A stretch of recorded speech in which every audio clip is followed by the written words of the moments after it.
Thank you for visiting the FCFP YouTube channel. We want to thank our subject matter expert David Buchanan from Delap. This is the third and final part of the three-part series. So I'm going to move on to the next slide here. And this is an overview of what incident response process should or can look like in four main buckets. And the reason it's so important to have this defined as a planning organization and have people be aware of it is so, again, it's not if, it's when something happens. When something happens, you're at least trained or at least know what to do, the steps to take, who to call, and it's not Ghostbusters, who to call information security to actually have this thing contained. So preparation, the first part is, hey, we have a plan. We know what we're going to do. We have the steps defined. That's where you start. Detection and analysis is often a big phase. That's where someone discovers, hey, I can't access these files. They report in, I clicked on an email I think I should have. That's your initial phase, detection and then analysis to determine, did something happen? Did a true event occur that needs to be contained?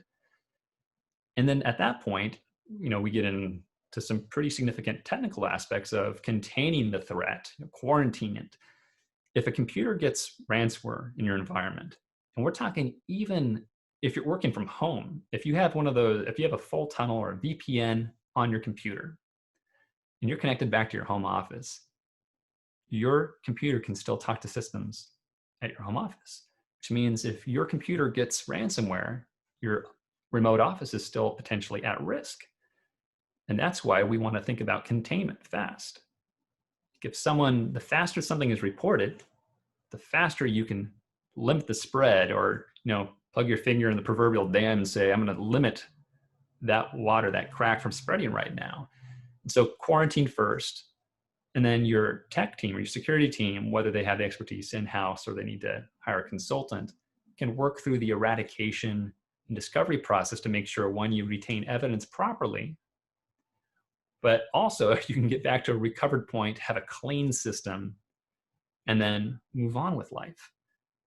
And one of the things that I want to share with everyone, and this relates to business computers and personal computers, is when if you get infected with a virus, whether it's ransomware or another form of malware, it can be very difficult. And this is my position, that to trust that system again without doing a full clean rebuild of it.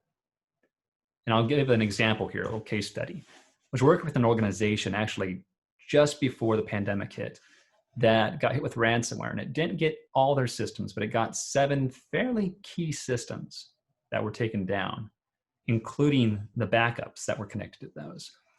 And in this case, the ransom was $1,500. That was what it was asked for. And their data was down. So they had no backups they could recover from, and those systems were down. Now, we're going to talk a little bit about insurance and about recovery, because in this case, we already knew there was no backup and those systems would have to be rebuilt. And we knew that hackers had the data.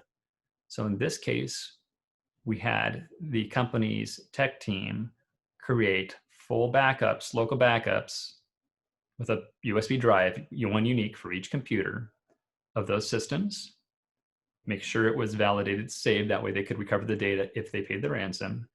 And then those systems, they were a little older, they bought new hard drives and rebuilt the systems. That way they knew it had a known clean slate, never been infected.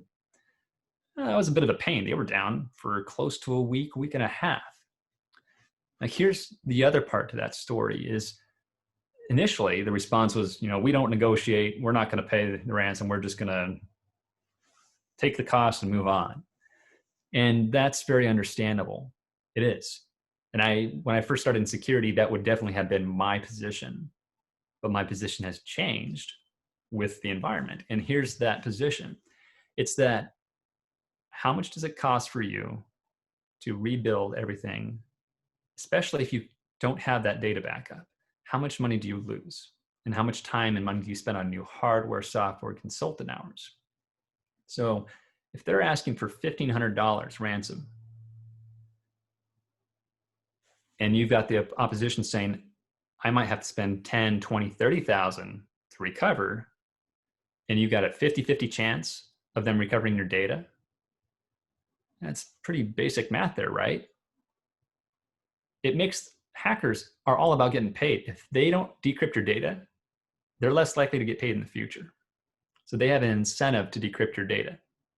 Now you need to start with a clean system, but I don't want you to write off pain. And here's the other part to that is most cyber insurance policies now often will include a clause where the insurance company will actually negotiate at times on your behalf with the hacker on the ransom costs and actually pay the ransom for you. Of course, you'll have your deductible that you have to deal with. And in this case, this organization hadn't thought about that. They contacted their insurance. The insurance says, yes, we'll pay. The hackers say, you waited too long. They jumped the $1,500 ransom to $10,000. The insurance company got them down to, I think it was like $3,700, $3,800 is the final. Paid that.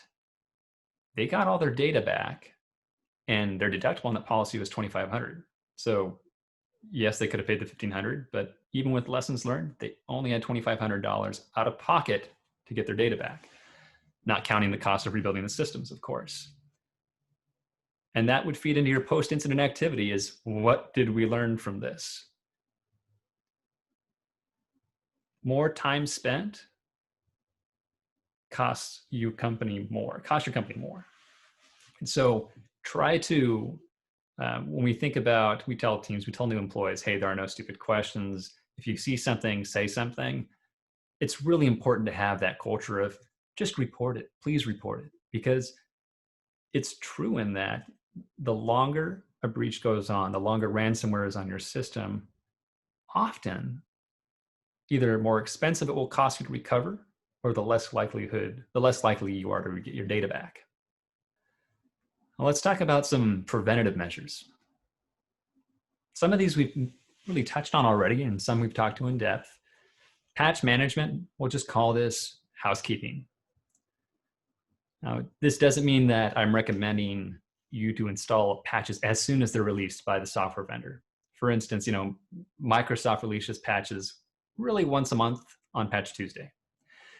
Now, sometimes those patches fix something and maybe break something else. And that's why you have to test patches first.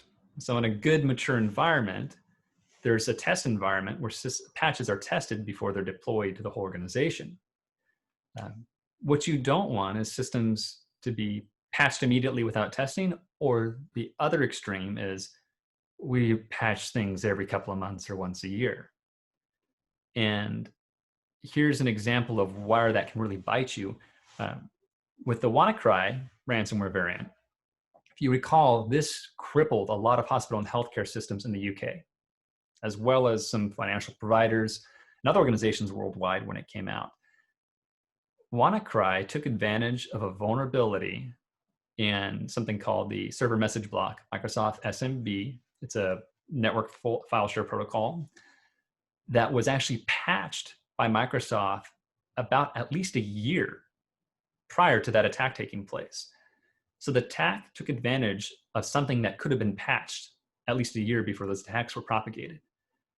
That's what we don't want. We don't want organizations to wait so long to patch. We want you to exercise due care, test a patch and then install it if it's applicable, because that is a common threat vector. And it's one of the easiest things an organization can do, aside from security awareness training, to help prevent ransomware infections. Of course, we talk about regular backups.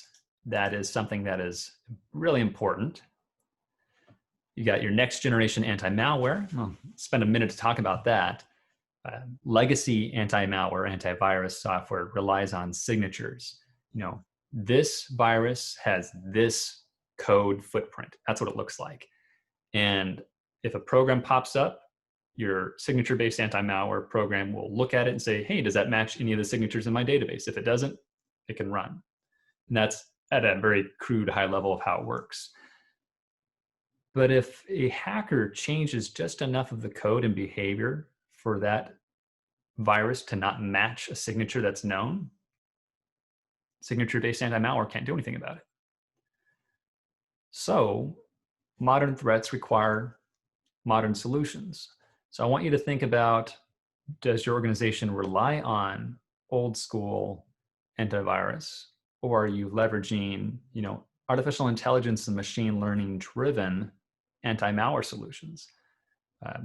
There's lots out there, from CrowdStrike, Silence, CYLANCE, Carbon Black, even some of the behemoth old school software vendors like Sophos, Symantec.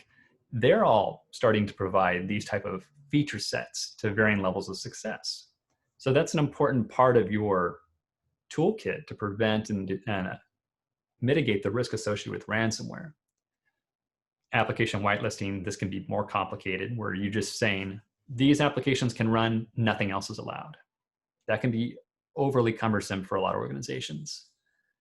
And then, of course, security awareness training, all wrapping into the defense in depth concept. Okay, so I know that we're close to we're basically at our time allotment. I'm gonna run through these last few slides quickly here, and I'll wrap up, and then you'll have the slide deck provided by Yassine and Alyssa, as they mentioned at the beginning of our session. So a couple things to quickly think about. With cyber insurance, it should be part of your strategy. Often, cyber insurance policies include clauses that might say, do whatever you can to avoid a breach, or have requirements or exclusions that you must have these basic controls in place to be eligible for coverage. And if you don't, we won't pay. So make sure to don't just say, oh, we have cyber insurance, we're good. Review the policy, make sure that your team, your company knows what you're actually paying for and what type of situations are covered, and if you meet their exclusion requirements. That's important. 3 big things. Protect your company by security systems, internal controls, and the human aspect. This is not a viable risk management method. Mischief not managed. Keep calm, call information security. As long as you keep your wits about you, take a breath, you're going to be in a much better place, because when you're not making emotion-driven decisions, the hackers don't have the edge.